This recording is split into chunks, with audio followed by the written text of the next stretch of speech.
কেলেঘাই নদী পরিদর্শনে প্রশ্ন রাজ্যের মন্ত্রীর। নদী থেকে মাটি কোথায় যাচ্ছে, তদন্তের আশ্বাস। কেলেঘাই নদী পরিদর্শনে এসে নদী থেকে উত্তোলিত মাটি নিয়ে প্রশ্ন তুললেন রাজ্যের খাদ্য ও সরবরাহ দপ্তরের প্রতিমন্ত্রী তথা ভগবানপুরের বিধায়ক শান্তনু প্রামাণিক। নদীর বিভিন্ন অংশ ঘুরে দেখার সময় তিনি জানতে চান নদী থেকে মাটি কোথায় যাচ্ছে। মন্ত্রী জানান, বিষয়টি অত্যন্ত গুরুত্বের সঙ্গে দেখা হবে। নদী থেকে উত্তোলিত মাটি কোথায় নিয়ে যাওয়া হচ্ছে তার যথাযথ তদন্ত করা হবে। প্রয়োজনে সংশ্লিষ্ট দপ্তরের কাছ থেকেও রিপোর্ট তলব করা হবে। তিনি আরও বলেন, তদন্তে যাওয়ার তথ্য উঠে আসবে, তার বিস্তারিত রিপোর্ট মুখ্যমন্ত্রী শুভেন্দু অধিকারীর কাছে লিখিতভাবে পাঠানো হবে। নদী সংস্কার ও পরিবেশ রক্ষার ক্ষেত্রে কোনো ধরনের অনিয়ম বরদাস্ত করা হবে না বলেও স্পষ্ট বার্তা দেন তিনি। মন্ত্রী শান্তনু প্রামাণিকের এই মন্তব্যকে ঘিরে এলাকায় রাজনৈতিক ও প্রশাসনিক মহলে ব্যাপক চর্চা শুরু হয়েছে। এখন তদন্তে কি তথ্য উঠে আসে এবং প্রশাসন কি পদক্ষেপ গ্রহণ করে সেদিকেই নজর রয়েছে সকলের। বিষয় হচ্ছে বর্ষাকাল চলছে। বর্ষাকালে বারে বারে কেলেঘাই নদীর ভাঙন, সাধারণ জনজীবন ব্যাহত হয়। আমাদের জল ঢুকে যায় ভগবানপুর, চণ্ডীপুর, সবং বিভিন্ন জায়গায় আমরা দেখেছি প্রতি বছরই বন্যা হয়।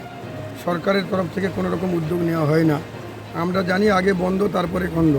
তাই যেহেতু বর্ষাকাল আগেভাগেই আমরা দেখে যাচ্ছি কী পরিষেবা মানে আমাদের ব্যবস্থা নেওয়া উচিত, যাতে করে আগামী দিনে বন্যা কোত্থেকে হচ্ছে, তার পরিষেবা কী প্রয়োজন, বা একে রোধ করতে হলে আমাদের কী কর্মসূচি নিতে হবে, কী আমাদের যোজনা তৈরি করতে হবে, এগুলো আমি ক্যাবিনেটে বা আমাদের দপ্তর থেকে আমি নিজের উদ্যোগে দপ্তরকে জানাবো। জানিয়ে যতটা পারি চেষ্টা করব আমাদের সাধারণ মানুষ যাতে বিপদে না পড়ে।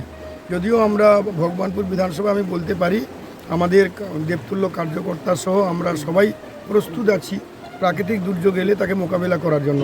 কিন্তু প্রাকৃতিক দুর্যোগ যাতে না হয় তার আগে ভাগে কী পরিকল্পনা নেওয়া উচিত, তার জন্য আজকের আমাদের আশা।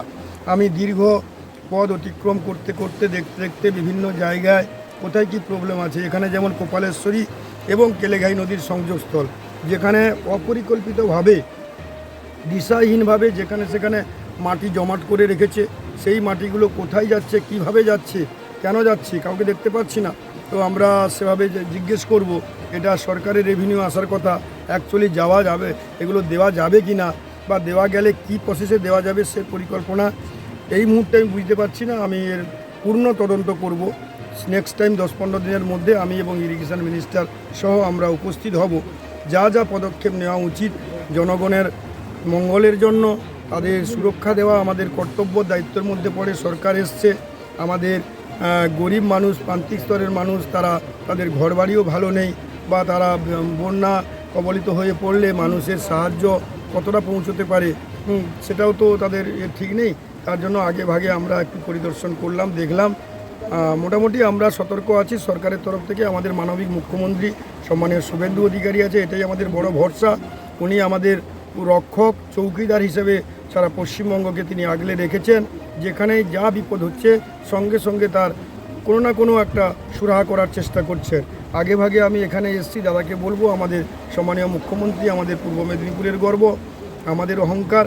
তো ওনাকে আমি সর্বতভাবে জানাবো, লিখিতভাবে জানাবো কী পরিকল্পনা গ্রহণ করা উচিত। উনি তো সবটাই জানেন, ওনার অজানা কিছু নেই। পূর্ব পশ্চিম মেদিনীপুর সারা পশ্চিমবঙ্গের পুরো অলিতে গলিতে ওনার হাতে চেনা জায়গা।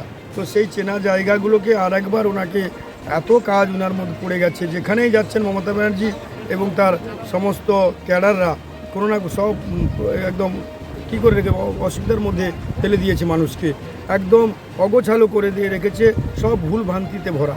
সেগুলোকে গুছিয়ে করতে হবে, সময় যাবে। তো মানবিক মুখ্যমন্ত্রী আমাদের আছে, দাদা আছে, এটা আমাদের বড় শক্তি, বড় পাওনা।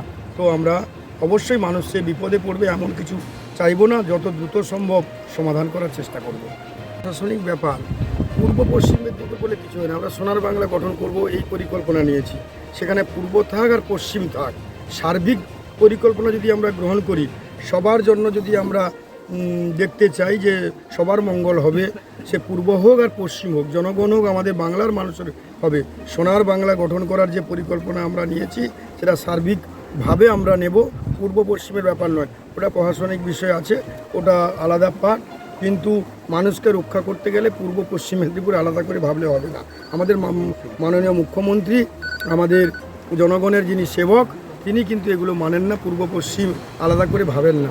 তো এটা আমরা একসঙ্গেই যৌথভাবে আমাদের পশ্চিমবঙ্গের সমস্যা, পশ্চিমবঙ্গের মানুষের সমস্যা, জনগণের সমস্যা সমাধান করার জন্য আমরা সর্বতভাবে চেষ্টা করব, ঐক্যবদ্ধভাবে। স্যার বীজের ব্যাপারটা নিয়ে কথা, বীজের চলুন। আচ্ছা আচ্ছা, বলছেন যখন ওই যে মানে না ব্রিজ তো কাঁটাখালি দেখুন, ব্রিজের আমরা দাবি দীর্ঘদিনের। কাঁটাখালি ব্রিজের দাবি দীর্ঘদিনের আছে। একটা জায়গায় দেখলাম আমাদের মানস ভূঁইয়া বাবু, তিনিও একটা জায়গায় করে হলে প্রতিশ্রুতি দিয়েছেন, কয়েক কোটি টাকা খরচ করে তিনি ইনোগ্রেশন করে গেছেন, এবং কিছু সামান্য কিছু একটি ছোটোখাটো একটা ঘর করার মতো একটা মাল পড়ে আছে। তো এগুলো শুধুমাত্র ভোটের জন্য একটা আই ওয়াশ ছাড়া কিছু ছিল না, কারণ পরিকল্পনা নেই। দেখতে পাচ্ছি যেখানে যেখানে মাটি পড়ে আছে, উনার ইন্ধনে পড়ে আছে, উনার ক্যাডাররা সব করেছে। তাহলে পরিকল্পনা বিহীন তিনি এই কাজগুলো করেছেন।